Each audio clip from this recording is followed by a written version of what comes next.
I knew something was wrong the moment my son whispered, "Don't tell the neighbors you're my mother."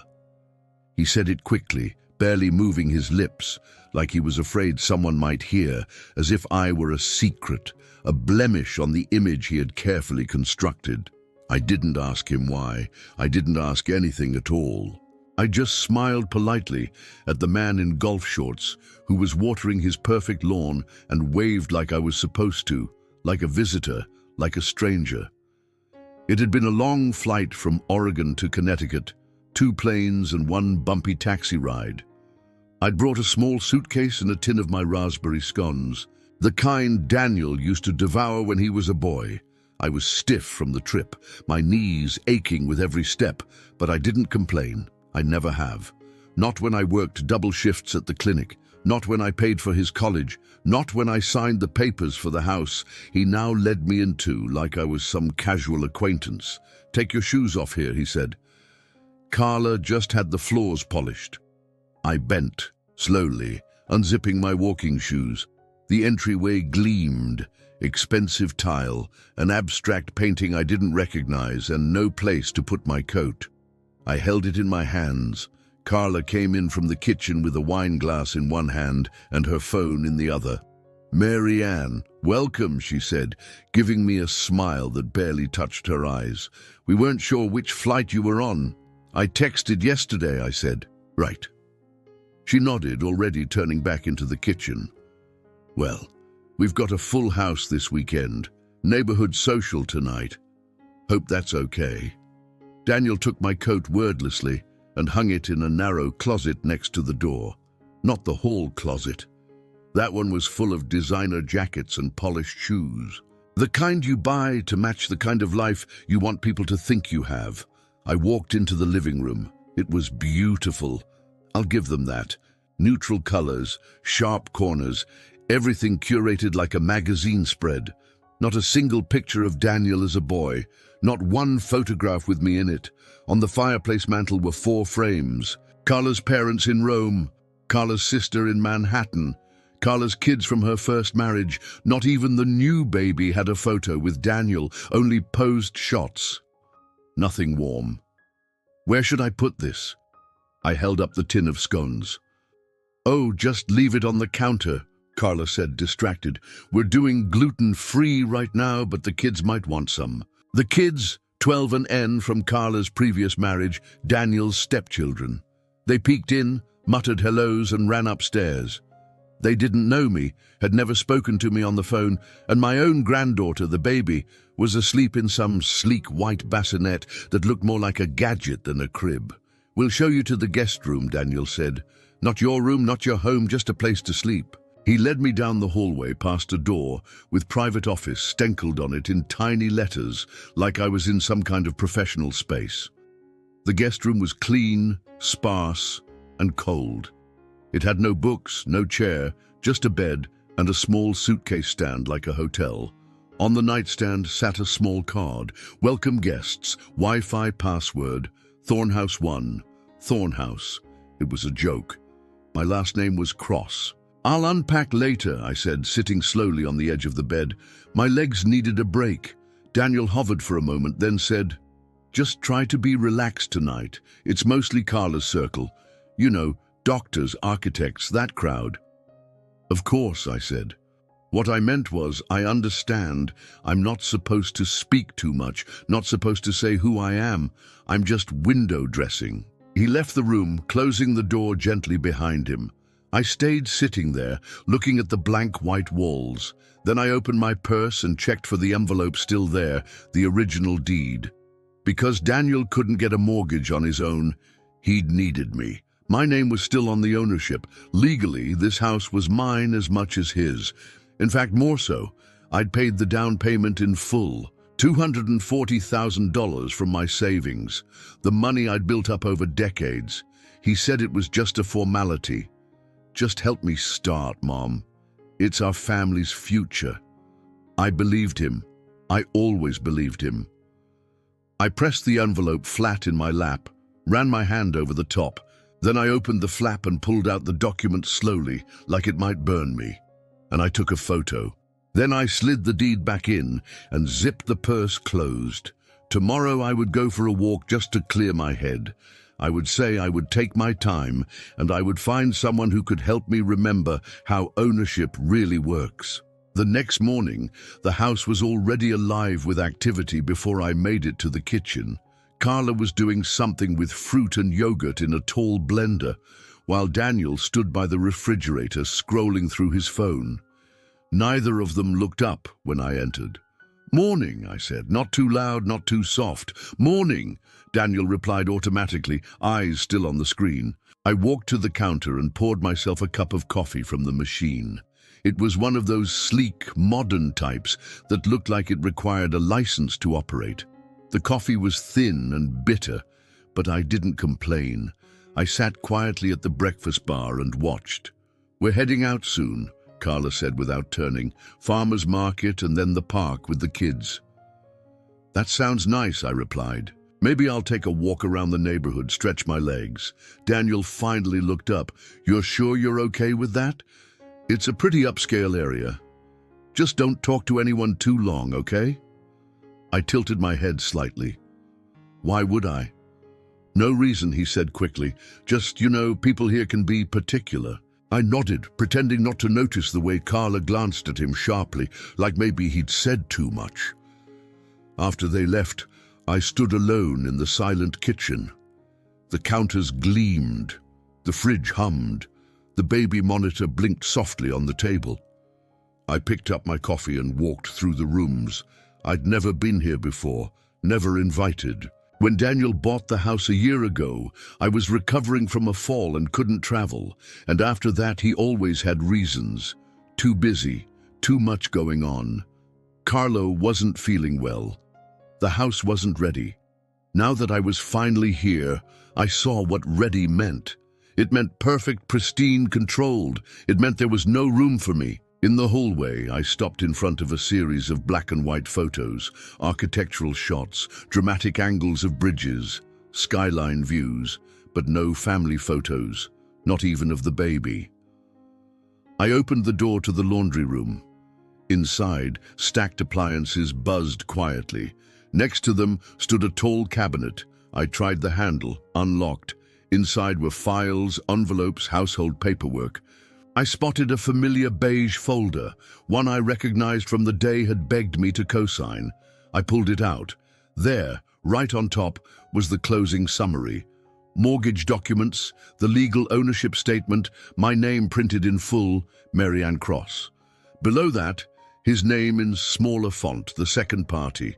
I slid the folder back into place. I wasn't looking for confirmation. I already had it, but something in me wanted to see it again, to remind myself that I wasn't imagining this. I wasn't being petty or dramatic. I had every right to be in this house more than Carla, more than anyone. Later that afternoon, Carla returned with a canvas bag full of heirloom tomatoes and artisanal bread. "We're having bruschetta for dinner," she announced like it was an invitation to a gala. "Hope you don't mind." "Sounds lovely," I said. "Do you need help?" She paused like the question confused her. "Oh no, it's all under control." I watched her slice tomatoes with surgical precision. Every move deliberate. Everything in this house had an invisible label on it. Curated, measured, approved. After dinner, they invited a couple over from across the street. James and Lydia Duval. He worked in finance. She was on some community board. They brought a bottle of white wine and complimented the marble countertops and the fireplace. "And this is Mary Ann," Carla said with a quick smile. "Daniel's family friend. Family friend." I felt it like a needle under the ribs. Quick, sharp, casual. But I didn't flinch. I smiled and offered Lydia a glass of wine. Let the word hang in the air. Let it settle into their impression of me like wallpaper glue. "So nice to meet you," Lydia said. "You're staying for long?" "Just a few days," I replied. "It's always nice to visit places you've invested in." Her brows lifted slightly. "Oh, are you in real estate?" "You could say that," I said. "I helped acquire this property." Daniel coughed. Carla's hand stilled on the tomato bowl. Lydia laughed politely, clearly unsure if I was joking. Later that night, I sat on the edge of the guest bed, the deed photo open on my phone. I stared at my name, not because I didn't remember it, but because I wanted to hold on to it like armor. I remembered when Daniel called, desperate and eager. "This is the one, Mom. This house. It's perfect. We just need a little help for the down payment, and the bank wants someone with better equity. It's only on paper, just until I refinance." I said yes without hesitation. I always did. I sold bonds I'd been saving since my late husband passed. Took a hit on the taxes. I told myself it was worth it. I was building something for the next generation. But now, sitting in this pristine guest room, listening to my own son laugh downstairs with people who thought I was just a friend, I realized I hadn't built anything. I had just rented love. On a very short lease. The next morning, Carla greeted me with a schedule. "We'll be out most of the day. Soccer for Nathan, then a baby sensory class," she said, placing a neat list on the kitchen table like she was managing a guest at a retreat. "You're welcome to stay and relax." Relax. That meant stay out of the way. Don't be seen. Don't be heard, Daniel added. "There's food in the fridge if you're hungry. Just help yourself." As if I hadn't cooked every meal of his childhood from scratch. As if I didn't know how to feed myself, I nodded. "Of course, you two go enjoy yourselves." They left in a flurry of baby bags, strollers, and choreographed urgency. The door clicked shut, and silence fell over the house like a heavy curtain. I stood in the kitchen for a while, holding my coffee. Then I opened the refrigerator. It was full of green juices, containers labeled with calorie counts, pre-cut vegetables, and protein bars. Nothing that resembled food to me, nothing warm, nothing familiar. I closed the fridge and walked back into the living room. I tried to feel like I belonged here. I sat on the sofa, picked up a glossy magazine, flipped through 3 pages and set it back down. That's when I noticed it. A small gallery wall near the staircase. 6 framed photos in a perfect grid. Carla's family, of course, her parents on a sailboat, her children at a beach, even the baby in a sepia-atoned professional shoot. No photo of Daniel, no photo of me. Nothing to suggest he'd ever had a life before this one. I wandered upstairs slowly. My knees creaked, but I took my time. At the top, a long hallway stretched out, doors closed neatly on both sides.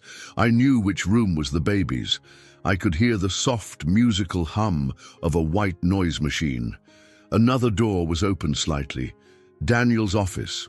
I paused. The door creaked as I pushed it wider.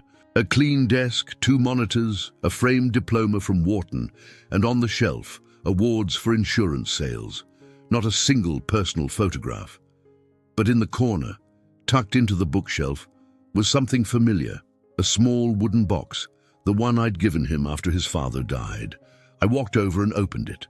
Inside was a tiny photo of Daniel as a child, grinning with a missing tooth, and beneath it, a folded note. I recognized my handwriting. "Never forget who you are, and never forget who stood with you when no one else did." "Mom," he had kept it. Tears stung, sudden and sharp. I closed the box gently and placed it back. I walked downstairs and out into the backyard. The grass was clipped too short, the patio furniture too white. A sandbox sat untouched in a far corner, still wrapped in its shipping plastic. They were building a life that didn't include the mess of children, the softness of memory, the reality of family. Just then, the sliding door opened behind me. Daniel stepped out. "Oh, you're out here." "Beautiful yard," I said. He looked around like he hadn't noticed it before. "Yeah, I guess it's nice." We stood in silence for a moment, then I said it. "I saw the pictures inside." He rubbed the back of his neck. "Carla has a certain style. I noticed it's efficient." "Mom?" He hesitated. "It's not that we don't appreciate everything you've done. You've been generous always, but this house is we've worked hard for this. It's part of a certain life. You understand, right?" I turned slowly to look at him. "You mean the kind of life where people don't have mothers who wear old cardigans and bake scones?" "That's not fair." "No," I agreed, "it's not." He looked away out over the empty sandbox. Carla's parents are coming next week. We're throwing a small brunch. It's more her family's style. I waited. I just think maybe it's best if you don't mention the deed. I hadn't planned to. He turned back to me. Really? Of course. I wouldn't want to ruin the illusion. There was a pause, a long, empty one. Then he said it. The sentence that landed like a stone at the bottom of a dry well. You know how people judge. You wouldn't want anyone thinking I didn't earn this house. And that was it. The truth. Finally, with no ribbon, I looked at my son, grown, polished, polite, and entirely unaware of the weight of his words. I never wanted credit, Daniel, I said quietly. I wanted connection. He shifted uncomfortably. It's just complicated. No, I said. It's very simple. I went back inside, leaving him there on the patio, standing in the perfect yard he didn't want to share with the imperfect woman who raised him. That night, I didn't sleep. Not really. I lay on the guest bed, hands folded over my stomach, and stared at the ceiling. I could hear the distant hum of a dishwasher, the occasional creak of pipes, and the rustle of wind against expensive glass. I thought of my own mother, who never had money to give me but gave me everything else. Her voice, her strength, her stubborn insistence that people deserve to be seen, not hidden. And in that quiet house, I decided I wouldn't be hidden anymore. They dressed me up like I was a problem to be solved. Carla came into the guest room just after 5, holding a pale cardigan and a string of faux pearls. I thought you might want to wear something lighter, she said, like it was a suggestion, but it wasn't. I looked at the soft beige sweater, the kind that disappeared into the background. I brought my navy dress, I said. Carla smiled tightly. It's just that tonight's crowd is a little formal. You'll feel more comfortable in this. I took it without argument, let her think she was winning something.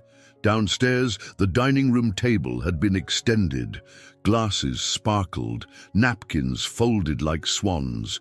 Music played softly from invisible speakers. The whole house smelled like rosemary and citrus. Not a single dish was homemade. It was all catered, labeled, precise. Daniel emerged from the office in a button-down shirt the color of dust and kissed Carla on the cheek. Everything looks perfect, he murmured. She beamed. Then she turned to me. So, just one little thing. When people ask, just say you're an old family friend visiting from Oregon. Not that we're ashamed, of course, she added quickly. It's just simpler that way. I stared at her. Simpler, you know. Daniel chimed in. Carla's family has a certain dynamic with appearances. This neighborhood is full of very curated social circles. People make assumptions. And what would they assume exactly? I asked. That your mother flew across the country to crash your party? He gave a short laugh. Don't be like that, Mum. I wasn't being like anything. I was just seeing it all clearly now. The doorbell rang. Carla jumped slightly, then smoothed her hair. Okay, showtime.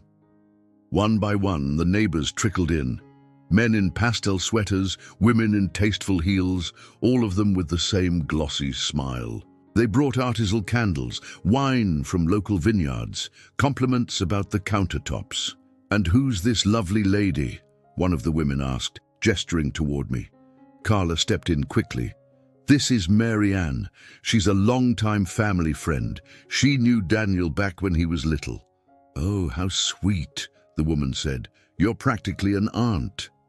Aunt Mary, Carla said with a little laugh. Exactly. I nodded, smiled, took a sip of wine I didn't like, and listened to them talk about gym memberships, school districts, and boat clubs. Daniel moved among the guests like a trained host, laughing just enough, listening just enough, bragging only when invited. Carla watched him like a coach from the sidelines. The whole thing felt like a stage play, and I was just a prop. At one point, I excused myself to use the bathroom and stopped by the kitchen to refill my glass. Daniel followed me in. You're doing great, he said quietly. Thanks for playing along. Is that what I'm doing? I asked. Playing? He ran a hand through his hair. Look, I know it's weird, but you know how important this is to Carla. She grew up around money. Reputation means something in her world. And what about your world, Daniel? He hesitated. This is my world now. I nodded slowly. Understood. When I returned to the dining room, they were talking about house values, how much their properties had appreciated. Someone mentioned the market rate of the homes on the east side. Oh, but this house, Carla said brightly, we got it at just the right moment before the area spiked. It was a smart move. Good timing. One of the guests agreed. I sat down quietly and listened. Daniel said nothing about who made the purchase possible, who paid the down payment, who co-signed the mortgage. It didn't fit the narrative. I wasn't part of the story they were telling about themselves. Later, when dessert was served, tiny lemon tarts in fragile glass cups. I caught Daniel's eye across the table. For a second, he looked like a boy again, nervous, uncertain, waiting to see if I'd embarrass him. I held his gaze and smiled. Not kindly, not unkindly, just enough. Enough to remind him I wasn't forgotten. I was quiet, but not erased. When the guests finally left, one of the men patted Daniel on the shoulder. Lovely evening, and what a charming aunt you have. So gracious. Thanks, Daniel said. She is. I went upstairs before he could say more, slipped out of the cardigan, took off the pearls. Back in my nightgown, I opened my phone again, looked at the photo of the deed. My name, his name, the value. I stared at it for a long time, then clicked on share and sent it to my lawyer's private email. Not with a message, not yet, just insurance. Just in case this little play of theirs ever needed a rewrite. The house was dark but not quiet. Somewhere in the walls, the plumbing sighed. The refrigerator clicked in its sleep. A motion sensor light blinked faintly in the hallway. I lay on the guest bed with my hands folded over the blanket, staring at the ceiling, where a shadow of the ceiling fan passed back and forth like a slow pendulum. I couldn't sleep, not because I wasn't tired. I was. My feet ached from standing too long in shoes meant for show, not comfort. My back ached from sitting too straight for too many hours. My jaw ached from all the smiling. No, it wasn't pain that kept me awake. It was the quiet realization that something inside me had shifted. I remembered a time not so long ago, though it feels like another life, when Daniel was small enough to sleep curled against me on the couch. He used to run to the door when I came home from work, arms outstretched, face lit up. There were no swans folded from napkins back then, no reputation to protect, only the two of us in a small apartment with second-hand furniture and mismatched plates, eating dinner on the floor because we didn't have a table yet. And he was proud of me then. He used to tell people, cashiers, neighbors, the school secretary, that's my mum. She's a nurse. She helps people. Now I was a family friend, an aunt, a liability. I turned to my side, trying not to make the bed creak. Outside the window, a wind had picked up. The neat rows of hedges swayed slightly under the moonlight. Somewhere down the block, a motion-triggered floodlight came on. In that pale glow, I saw something I hadn't noticed earlier, a small plaque by the edge of the lawn. I sat up, peering through the slats of the blinds. The Thorne residence, engraved in brushed metal, anchored into the ground with pride. It wasn't even his full last name, just Thorne. Shorter, crisper, easier to say in introductions. Daniel Cross had been shortened, polished, and sanded down until he fit better into cocktail conversations. It was almost funny. Almost? I reached for the drawer of the nightstand. Inside was a hotel-style notepad and pen. I pulled it out and wrote in small, steady letters, "It's not bitterness, it's math." Then I drew a line down the middle of the page. On one side, money sent, years worked, hours given, meals made, papers signed. On the other, phone calls received, invitations offered, thanks spoken. The left side was full, the right side had nothing but air. I folded the page, tucked it into my wallet behind my driver's license, and turned off the lamp. But I still couldn't sleep. I thought about the conversation we hadn't had, the one where Daniel might have looked me in the eye and said, "I'm sorry, I forgot where I came from. I forgot who stood with me." But that conversation wouldn't happen, not because he was cruel. No, he wasn't. Daniel had simply grown comfortable with the benefits of my presence and the invisibility of my identity. Comfortable accepting my sacrifices without ever questioning what they cost me. Comfortable not having to thank me, not having to remember. And I'd allowed it.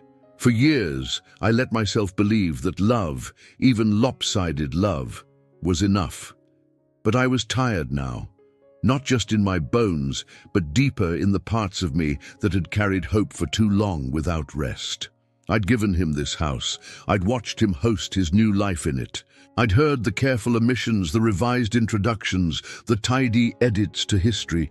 I'd smiled through all of it. But now I was awake, fully awake, and I couldn't unsee it. I swung my legs over the side of the bed and stood slowly, walked to the closet where my suitcase sat and opened the small front pocket. The envelope was still there. I took it out again, unfolded the deed, and stared at the date. October 17th. The day we closed on the house, the day I wired the money, the day I bought him the future he didn't want to share with me. And then I noticed something I'd forgotten. The deed wasn't just a name. It wasn't just ownership. It included a clause, a line added by my lawyer at my request. No changes in ownership, refinancing, or sale may be executed without written consent of the primary deed holder, Mary Ann Cross. He couldn't even sell this house without my approval, and suddenly I felt calm, not vindictive, not angry, just clear.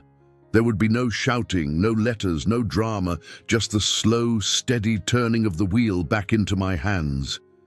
It was still my house, and he had forgotten what that meant. By morning, I had made a decision. Not loud, not theatrical, just quiet and final, like a door closing with a soft click. The house was empty again. Daniel and Carla had taken the baby to a music development session. The older kids were at school. I stood in the kitchen, still in my robe, drinking coffee that tasted like cardboard and planning my steps. First, confirm the document. The original, not just the copy in my purse. I knew where it was. I had seen the beige folder in the cabinet in the laundry room, tucked between home warranties and appliance manuals. At the time, I hadn't wanted to touch it. Now, I wanted nothing more. I walked across the house slowly, not sneaking, just moving like I belonged, which legally I did. The laundry room was quiet. The dryer had stopped running. I opened the cabinet, reached for the folder. Inside, nothing had changed. The original deed signed and notarized. My name first, his second. My signature, dated in ink I remembered buying from a small store in Salem, the kind of pen you don't throw away. I placed the folder on the counter and opened my phone. No hesitation, no rehearsal, just one photo. Clear, centered, complete. Then, before I could second-guess myself, I emailed it to the same address I'd used the night before, my lawyer's private inbox reference. I didn't add a message, didn't need one. I closed the folder and placed it exactly where I found it, not because I was hiding anything, but because some steps should be quiet. Not sneaky, just deliberate. Next, make space. I walked back to the guest room, packed a small tote bag with my essentials, wallet, keys, phone charger, my reading glasses, and a single change of clothes. I left the rest in the closet, hanging undisturbed. The suitcase stayed by the wall. The bed remained made. I didn't plan to run. I planned to move with intention, with structure. I made myself a sandwich with the cold roast chicken in the fridge, ate standing up, looking out the window at the street full of driveways and identical mailboxes.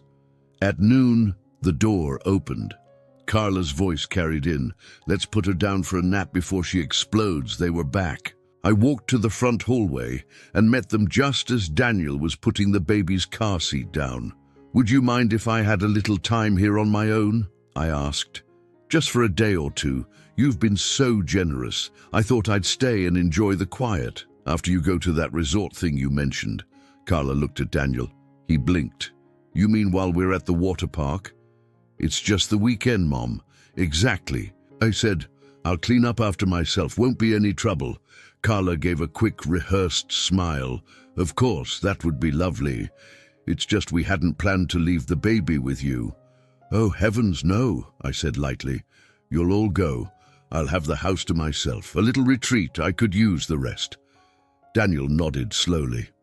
Well, sure. I mean, yeah, that works. I could feel him calculating the baby monitor, the alarm system, the possibility of my doing something that might require explanation to Carla's parents later. But he smiled anyway. You deserve a break, he said.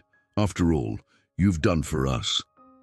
Funny, that was the first time he'd said anything close to that since I arrived.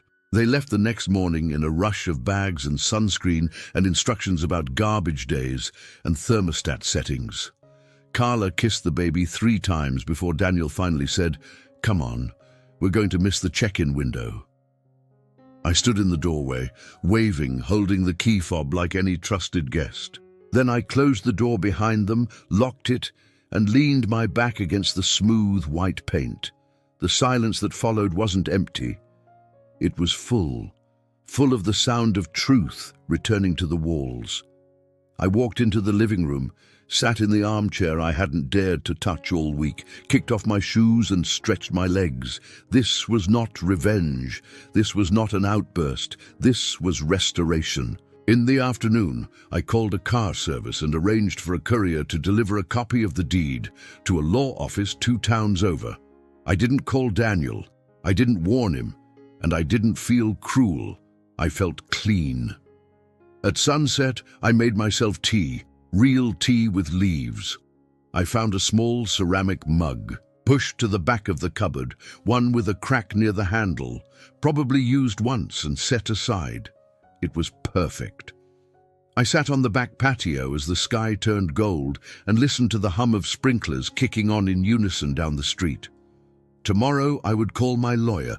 Tonight I would enjoy the home I'd paid for, the one where, for once, I wasn't a guest. The sun rose without asking permission. I was already awake, sitting at the kitchen table with a notepad and a pen I'd found in Carla's drawer, monogrammed, of course. Outside, the hedges were being trimmed by a uniformed man with earbuds. A truck hummed on idle at the curb. Another day of curated peace. I made real coffee, not the capsules they used, but slow-dripped, dark and rich. Like I'd always made it when I ran on less sleep and more necessity. At 9:01 a.m., I dialed the number. 3 rings. Then the familiar voice of Helen Stafford, attorney at law. Stafford and Patel. Helen, I said calmly, it's Mary Ann Cross. She hesitated a beat. Well, my goodness. It's been, 3 years since we spoke? Still in Oregon? Actually, I said, I'm in Connecticut visiting family temporarily. And how can I help? I glanced at the photo on the fridge, the only one with Daniel in it, cropped tightly between Carla and one of the stepkids. He wasn't smiling. I'd like to initiate a reassessment of property control, I said, regarding a home I co-own. Go on. I laid it out simply that I had funded the house, that I held majority equity, that Daniel's name was listed only for mortgage eligibility, and that I retained controlling interest. You never transferred ownership? She asked. No. And you have a copy of the deed? I sent it to your inbox last night, I replied. Subject line reference. She paused. Well, that simplifies things. She gave a little exhale. The kind lawyers do when they're trying not to sound impressed or judgmental. What do you want, Mary Ann? Just tell me plainly. I want the house legally reassigned under my sole name. I want full authority. Unambiguous. Final. I don't intend to sell it, but I do intend to make some changes. Do you anticipate resistance? I sipped my coffee. He doesn't know yet, but yes. Helen didn't ask why. She didn't need to. She'd met Daniel once in a conference room years ago during a matter involving his failed app idea and a loan he forgot he'd taken. She had sized him up in 10 minutes. All right, she said. You're still the majority deed holder and we have leverage. I'll prepare a transfer declaration. Once you sign, we can initiate formal reassignment. If he challenges, it's a civil matter, but we'll win. You want it quiet? As quiet as dignity allows. Understood. I'll email a draft this afternoon. We hung up.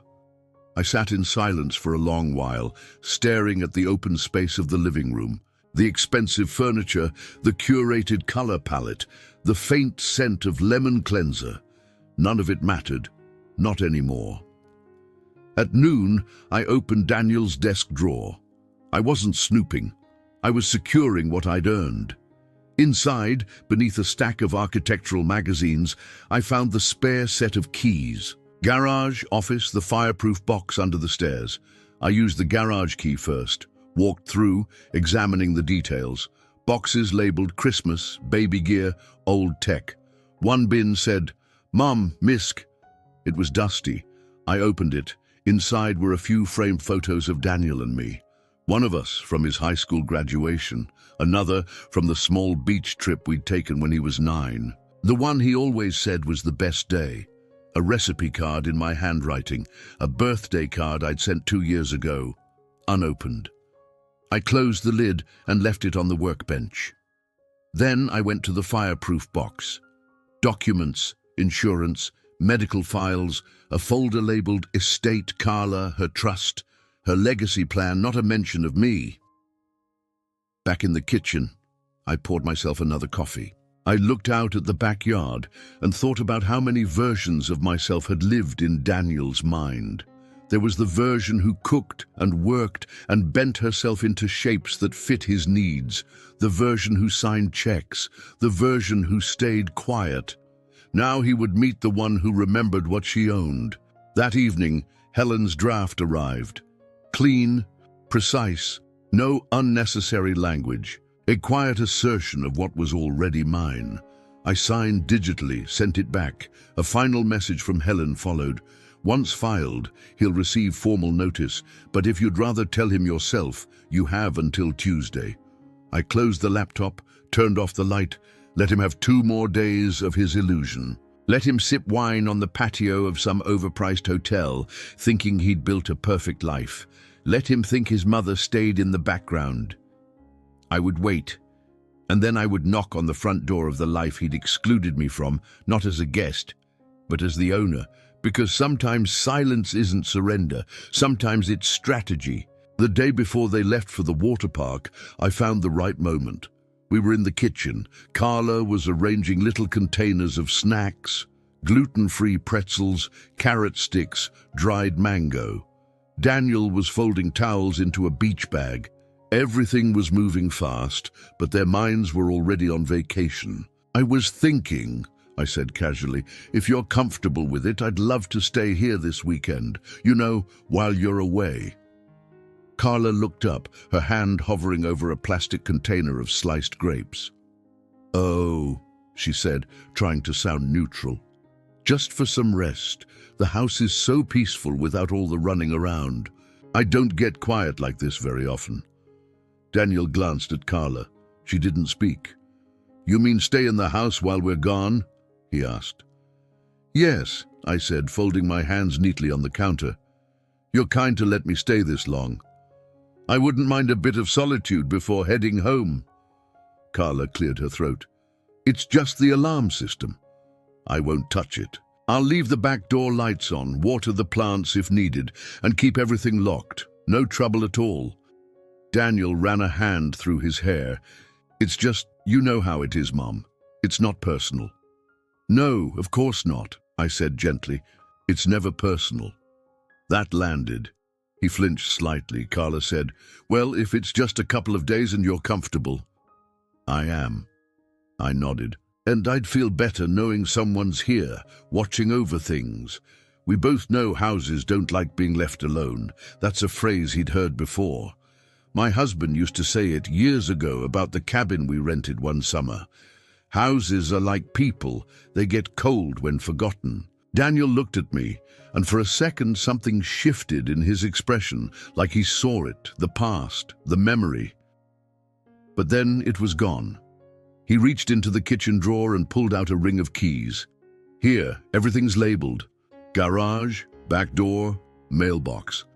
I took them without ceremony, slipped them into my purse like they weighed nothing at all. "Thank you, sweetheart," I said. And I meant it, just not the way he thought. Carla went back to her snack containers. Daniel adjusted the strap on the diaper bag. I stood at the kitchen island and watched them pack the life they'd built. Efficient, detached, polished. They left the next morning before the sun was fully up. Carla double-checked the car seat, then triple-checked the fridge, then kissed the baby 3 times while Daniel carried suitcases to the trunk. I stood on the porch, wrapped in a shawl, holding my travel mug. "Text me if anything comes up," Daniel said. "Of course. And don't let the alarm beep too long when you unlock the door. It gets fussy." "I'll manage," Carla offered a tight smile. "Thanks again for staying. It's a relief, really." I smiled back. "Enjoy the water. You all deserve a break." Daniel leaned in and kissed my cheek, a formality. Then they were gone, tail lights fading into the soft morning mist. I didn't wave. I went back inside and locked the door behind me, walked through the house room by room, not inspecting, not claiming, just observing. It was a beautiful space designed for other people's approval.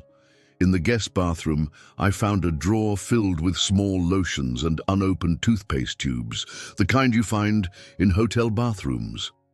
I imagined Carla refilling it every few weeks, hoping no one ever opened it, but also hoping someone might and be impressed.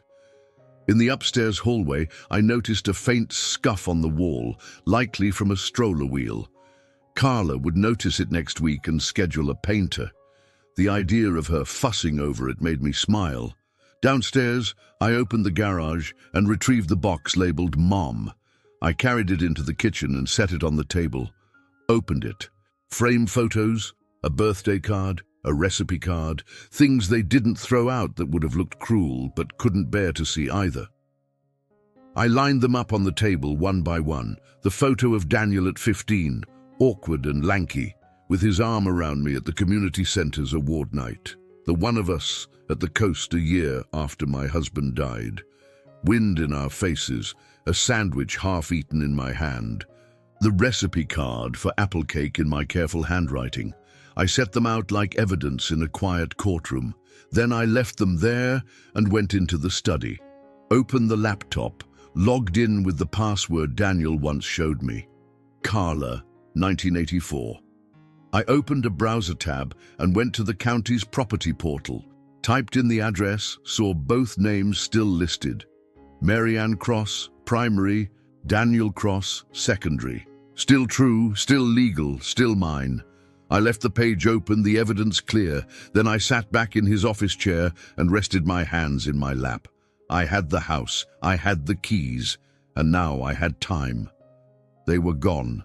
Not in the sense that they had disappeared. They would return eventually as scheduled, but in that moment, they were fully gone.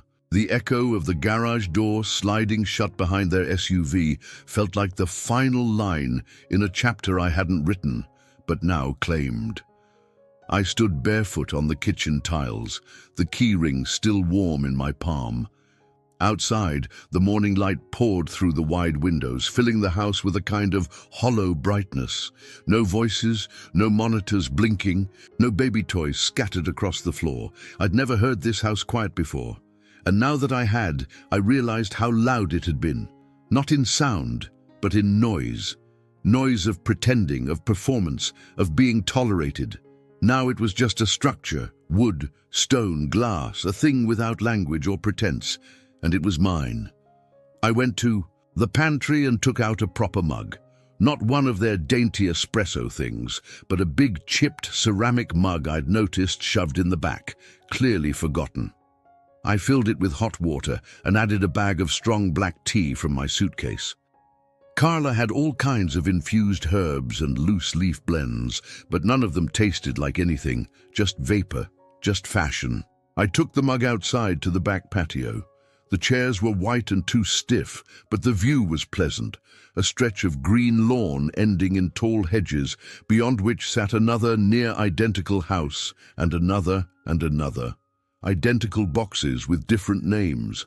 I sat and for the first time in days let my shoulders drop. It was strange how quickly comfort returned when performance left. For a while I just listened, not for any reason, just because I could. A distant bird, the wind moving in neighbors' chimes, the soft tick of the cooling patio stones. I thought about Daniel speeding down the freeway, music low, baby gurgling in the back seat. Carla would be checking the itinerary, asking where they'd stop for lunch. He'd nod, agree, do what he was told. That had always been Daniel's skill, adapting, blending into whatever shape his life required. It served him well in business, and it served him well in erasing me, but not completely. He hadn't asked me to sign away my part of the deed, hadn't thought to check if I'd done so. Maybe he'd assumed I had, that I'd forgotten or let it slip. That was always his mistake, thinking love was the same thing as surrender. It never was. Love gives, but it remembers. That evening I cooked. Not a performance meal, not quinoa salad or hand-cutes, but real food. I found flour, butter, eggs, made biscuits from memory, roasted a chicken with thyme and lemon, made a salad with too much vinegar the way I like it. I set the table for one, used the good dishes, the ones Carla said were only for company. I suppose I counted for once. I poured a glass of red wine from a bottle they'd tucked in the back. The cheap one, not the wine she'd set aside for guests. That was fine. I never liked expensive wine anyway. It always tasted like effort. I ate slowly, no TV, no music, just the sound of silverware on porcelain and my own breath, calm and steady. After dinner, I walked through the house again, room by room. In the baby's nursery, I sat in the rocking chair for a moment. It was brand new, barely used, the kind that made no noise. When Daniel was born, I had a wooden rocker that groaned every time I moved. He used to fall asleep to that rhythm. Groan, creak, rock, creak. I could hear it still. I looked at the books on the shelf. All new, none with folded corners, none with smudges from little hands, just display. In the guest room, my room for now, I took out my suitcase and packed only the things I would need for 2 more days. The rest I placed in the closet neatly. There was no hurry. The deed transfer had been initiated. My lawyer would notify Daniel in due time. Until then, I wasn't moving. I wasn't hiding. I was simply home. I ended the night on the couch with a blanket and a cross, the kind I used to do with my husband before he died. We'd sit together, taking turns, arguing over clues. It had been years since I'd done one out loud, but I found myself whispering as I wrote. 4 letters to own. Answer. Hold. The pen felt good in my hand. The lights dimmed softly on their own. A timer probably, but I stayed there a little longer, not asleep, just still. It was quiet. It was enough. The next morning I dressed with purpose. Not in anything fancy, just slacks, a pressed shirt, and the shoes I wore to church back home. Polished, reliable shoes for walking into rooms where decisions get made. I ate breakfast slowly. Toast, butter, 1 soft-boiled egg.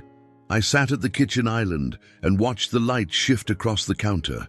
The granite gleamed under the morning sun. Expensive, cold, and already mine. At 10 a.m. sharp, the doorbell rang.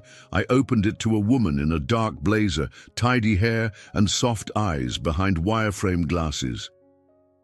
"Mary Ann Cross?" she asked. "Yes, I'm Layla Ross. I'm here on behalf of Stafford and Patel." She stepped inside with quiet confidence, carrying a slim leather folder and a tablet. Her presence didn't disturb the house. She fit into the silence. We sat at the dining table. I'd cleared it of Carla's decorative candles and the unread copy of Architectural Digest that always sat open to a random page. Ila opened the folder. "This is a standard reassignment packet. We've pre-filled based on the deed and equity documents Miss Stafford provided. You're listed as primary grantor and funding party. All we need now is the signature to initiate the filing." I nodded. She slid the tablet toward me. "Electronic is fastest. We'll handle delivery of the physical originals." I signed. Each page blinked softly as my name appeared. She watched without commentary, just quiet assurance. When I finished, she tapped a few buttons. "Done." She said, "As of today, legal title reassignment is in progress. You'll receive confirmation by Friday. A physical copy will be mailed to your address of choice. I'll give you that before you go," I said. "I'm not staying here." She nodded. "Of course," she paused, then added, "For what it's worth, you're not the first mother I've met in this situation." I raised an eyebrow. "We handle a surprising number of quiet reversals," she said. "Mothers, aunts, grandparents, people who give everything and are later asked to disappear." I didn't respond, didn't need to. Before she left, she handed me a small envelope. "This is a summary packet. If you choose to speak directly with Mr. Cross, you'll have the updated ownership statement." I walked her to the door. She gave me a polite smile and stepped into the sunlight, vanishing like a ripple on calm water. Back inside, I sat at the table for a long time, the envelope still in my hand. The house was utterly still. No music, no calls, no movement. And then, like instinct, I rose and walked to the study, opened Daniel's drawer, took out a pen and wrote a note. "Daniel, you asked me not to tell the neighbors I was your mother, so I didn't. You asked me not to talk about the house, so I didn't. You didn't ask me to sign it away, so I didn't. You asked me to help you build a life, so I did. I won't take more than what's already mine. I won't ask for thanks, but I won't disappear. Love, Mom." I folded the note and placed it on his desk under the framed certificate from Wharton. Then I placed the summary packet on top, angled neatly. The house didn't feel different. Not louder, not warmer, but I did. That afternoon, I opened the doors. All of them. The front, the back, the garage. Let air move through. I sat outside and watched the wind sweep the hedges, listened to the creak of the wooden gate, the low hum of life returning. The neighbors wouldn't notice anything had changed, but everything had. Tomorrow I'd start packing my things, not to flee, just to move forward. But tonight I would sleep in the master bedroom. I had the keys. I had the name. I had earned it. The filing was processed at 9:43 a.m. on a Wednesday. I received a notification in my inbox. Plain, clinical, efficient. A scanned copy of the reassigned title deed. My name listed singularly under legal owner. No fanfare, no calls. Just one sentence from Helen in the body of the email. "It's done. I sat at the kitchen table with the screen open before me, letting the words settle. Not in triumph, not in anger, just in balance. Outside, a gardener trimmed hedges with a small electric blade, methodical and precise. Inside, the silence was complete. I boiled water, made tea, took the mug out to the patio, and sat in the same chair I'd occupied every morning that week. The house stood behind me like a shell I'd cracked open and stepped inside. Later, I went back inside and opened the envelope Illa had left. The physical copy of the same document, heavy paper, embossed seal. The kind of document that made things real to other people. I placed it in a folder, slipped it into my suitcase, and then I cleaned. Not the way Carla did. Not dusting already polished surfaces or realigning throw pillows by color, but cleaning with purpose. I washed the guest sheets, wiped down the kitchen counters, folded the laundry they'd left tumbling in the dryer.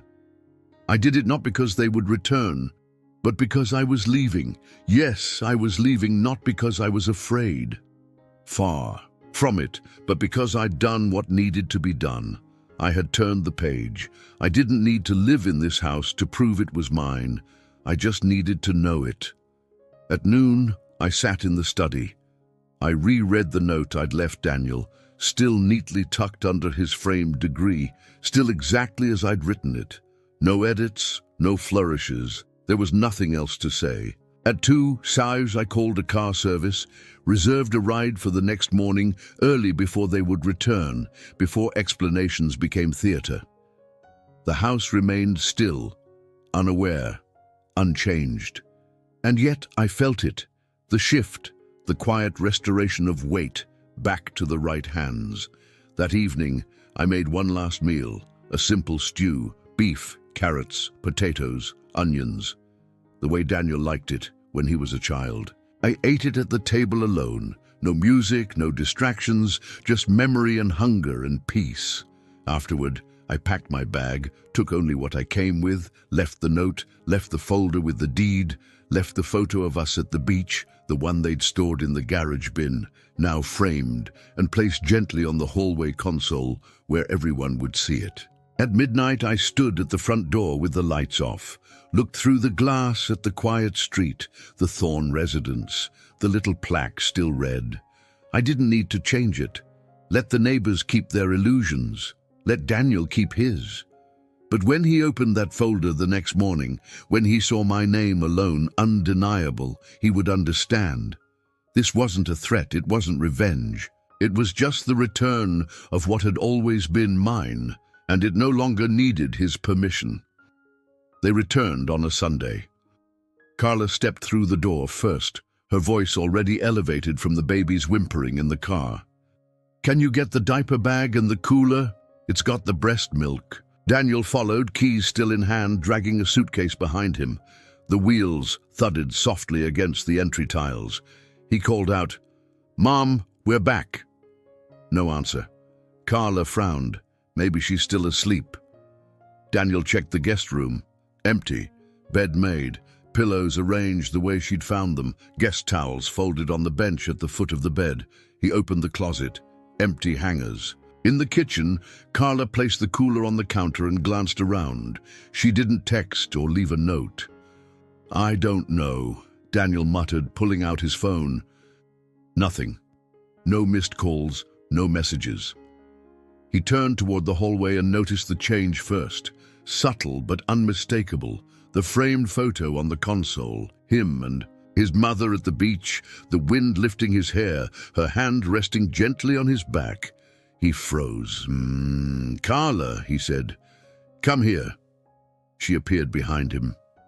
"What?" He pointed to the photo. "That wasn't there before." She studied it. "Did she put that out?" He didn't answer.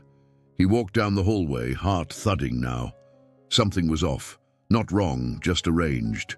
In the office, he found it. The note sitting on his desk, folded tidy, underneath his framed degree. He read it in silence. Carla stood in the doorway. "What is it?" Daniel didn't look up. He picked up the second sheet, the summary packet. The deed reassigned. His name gone. Only hers. Carla stepped forward, saw the heading. "Wait, what the hell is this?" Daniel sat down heavily in the chair. The house around him felt suddenly different, smaller, not colder, not yet, but altered, like the ground had shifted a fraction of an inch beneath the floorboards. "She never signed it over," he said softly. "What?"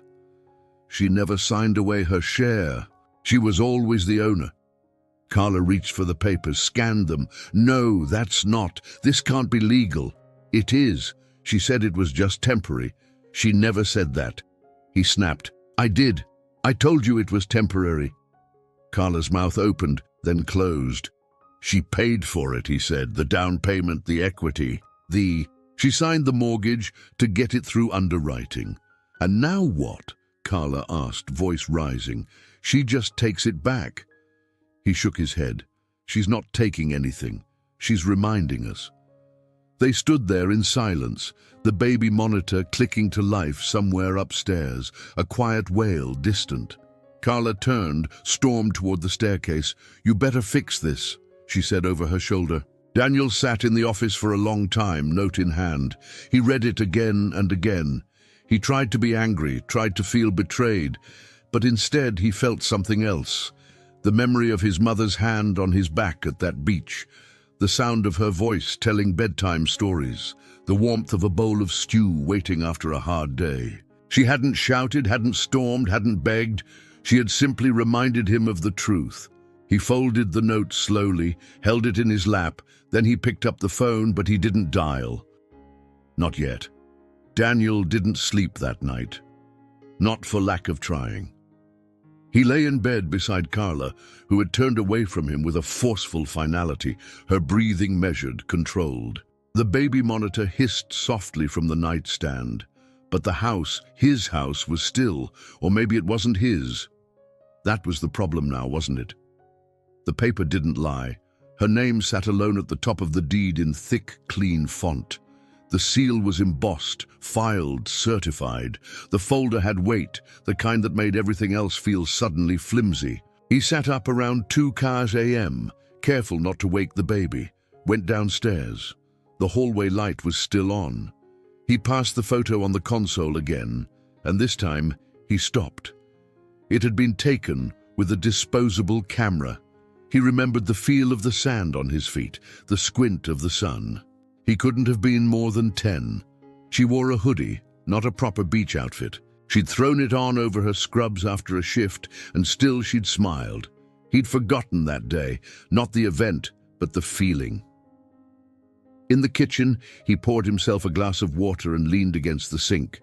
She had stayed here alone for 2 days, cooked, cleaned, sat on the back patio, probably listening to the birds, watching the hedges sway. She hadn't rearranged anything. She hadn't touched Carla's vases or the baby's toys, but somehow her presence was everywhere. Not loud, not chaotic, just undeniable. Daniel walked into the office again and opened the folder for the 3rd time. His name wasn't on it, not even in the footnotes. He tried to remember the moment he decided to leave her off. Not legally. He hadn't removed her, he just let it fade. Let the lie grow inconvenience. Told Carla it was temporary. Told himself it was cleaner that way. He'd had the down payment, hadn't he? Didn't that count? Except he hadn't. Not really. He'd called her late at night, voice low so Carla wouldn't hear. It's just for now, he'd said, just to get it through escrow. She'd said yes before he finished the sentence, like she always did. Now she'd reminded him what that yes had bought. And he couldn't argue with it. He couldn't even resent her, because deep down beneath the polished life he'd built, the curated introductions, the Aunt Mary Ann, and the silence he knew, he hadn't earned any of it alone. He wanted to call her, say something, apologize maybe, but what could he say?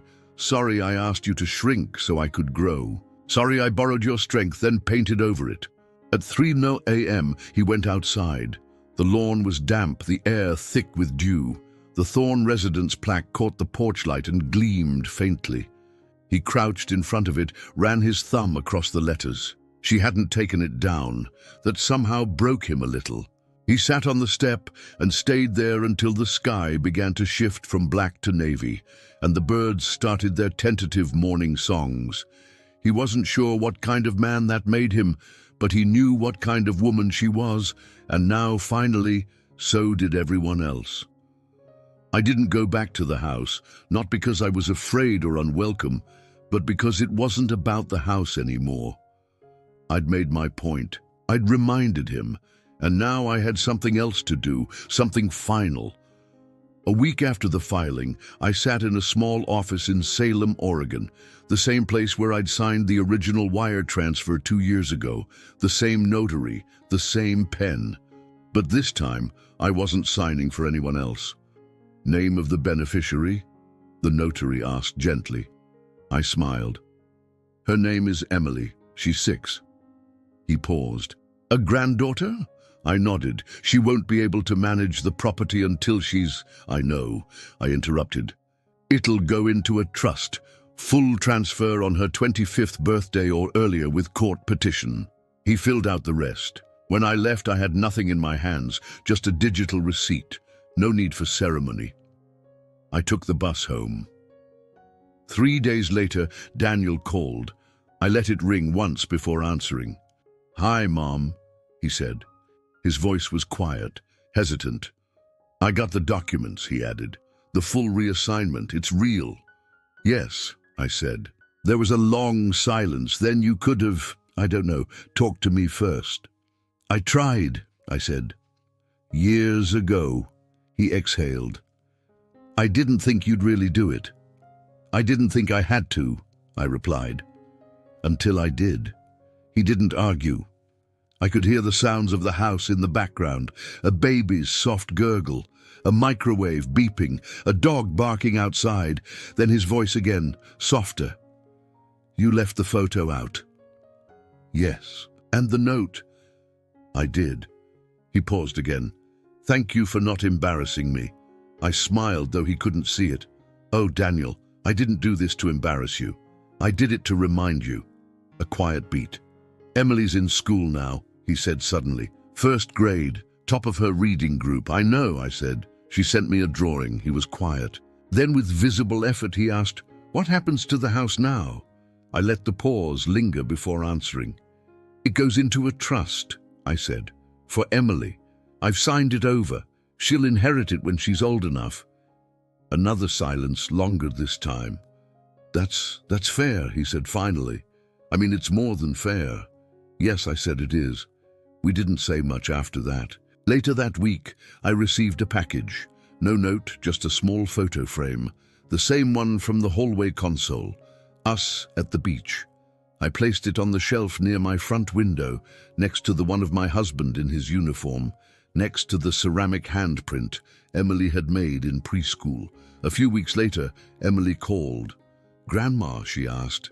Yes, love. Daddy says you gave me a house. I laughed. Not yet, but one day if you want it. She was quiet, thinking, will it still have the big bathtub if your parents don't change it? Yes. Can I paint my room pink? You can paint it anything you want. She giggled. Then seriously, will you live there with me? No, sweetheart, I said gently, but I'll be nearby. Promise, I promise. She paused. You're not mad at Daddy anymore? No, I said, and I meant it. Not anymore. Because it wasn't about anger. It never had been. It was about memory, about dignity, about putting my name back where it belonged and making sure the next generation knew where things came from. So that one day when Emily walked through those doors, she'd know the truth. Not just about the house, but about the woman who made sure it still stood. The days grew quieter after that, not emptier, just quieter. Like a room after a good conversation, when everything important has already been said. I tended to my little garden again, took walks to the post office, baked more often, sent letters. Emily wrote back sometimes in crooked bold letters with drawings in the margins. Once she sent me a picture of the house, drawn in pink crayon with stick figures outside. She labeled them. This is me, she wrote over the girl in the window. This is my house. And then below it in smaller print, Grandma's house too. I kept it on my fridge. Daniel didn't visit, but he called on birthdays, on holidays, sometimes just to check in. He never mentioned the deed again. Neither did I. Because it wasn't about winning, it was about not vanishing. Carla never called. That was fine. We'd both said enough, and the house, that big, careful house, stood where it always had. A little quieter now, maybe, a little more honest. Daniel stopped calling it the Thorne residence. The plaque disappeared from the lawn one day. No announcement, just gone. I was told Emily asked about it, and Daniel said, we don't need it anymore. I liked that. One spring afternoon, I sat on my porch with a blanket over my knees and watched the wind carry petals down the sidewalk. The sun was warm, not harsh, not demanding, just there, like I was. And if someone were to ask what happened, how a mother could fly across the country and leave with more than she arrived with, I'd tell them this. Sometimes silence isn't weakness. Sometimes love has teeth. Sometimes the quietest woman in the room owns the floorboards under everyone's feet. And sometimes the house does remember who built it. If this story stayed with you, share it. Let someone who forgot their worth remember it again.